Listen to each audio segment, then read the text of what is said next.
and now they are going through financial crisis, some slump, and you have a number of landmark hotels in the Sheraton and everything. So what's your story and strategy? We were in China.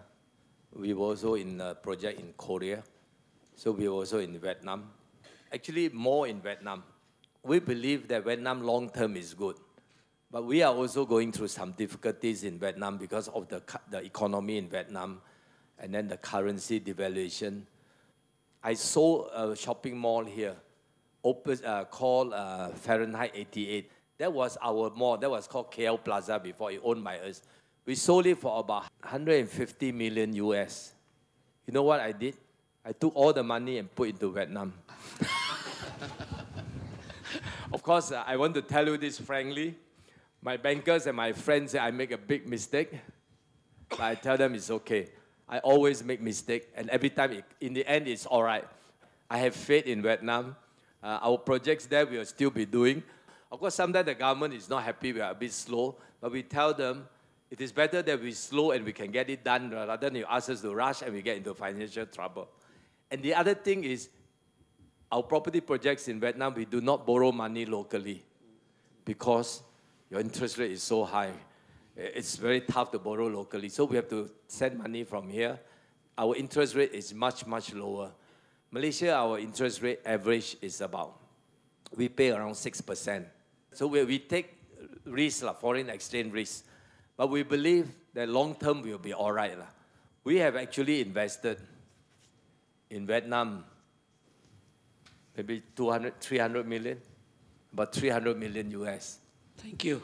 That's a very, very interesting story. And now I know why you are a tycoon. Now I know you are a tycoon. I'm lucky, I'm lucky.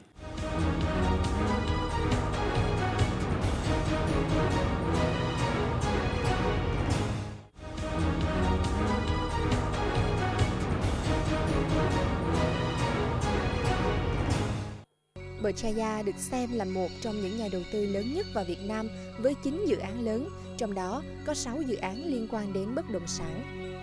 Trong khi thị trường bất động sản tại Việt Nam đã mất gần 30% giá trị kể từ cuối năm 2007 đến nay, ông Vincent Tan vẫn tin vào tương lai của thị trường này khi nhận định đầu tư của Berjaya vào Việt Nam là đầu tư dài hạn. We still have faith in Vietnam. I think long term Vietnam is good.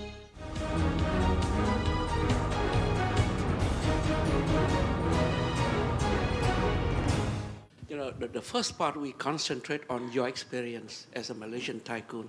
I'd like to switch to the second part, which is the lessons for Vietnam. And the first question is that Vietnamese companies during the financial crisis, especially today, they don't have any crown jewels like you have to sell. So how do they survive? Remember earlier on I said I'm a lucky man.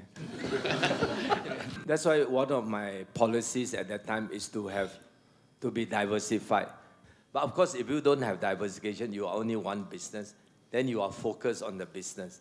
And I believe if you are focused on your business, you run your business well, you cut your expenses, cut your overhead, bring your overhead down, and then do a lot of marketing.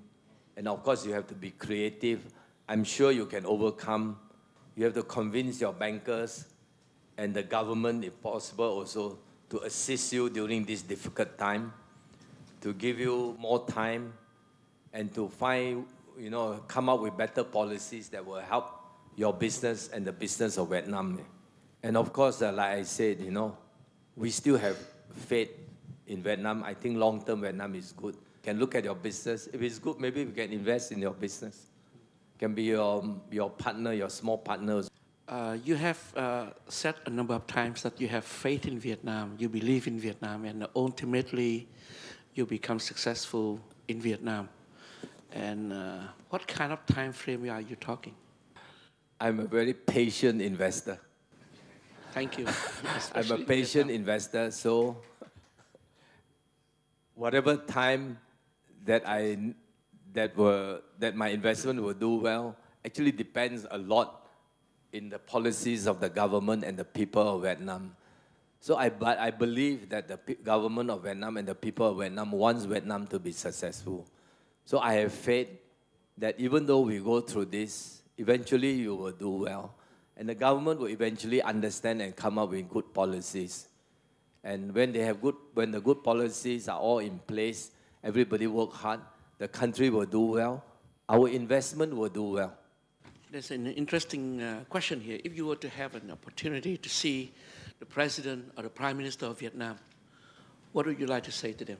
What kind of recommendations you have for them? Sincerely, I would advise Vietnam to tackle the deficit, your trade deficit. That means you should export more than you import. And number two, of course, if you do that, the next thing is your interest rate will come down.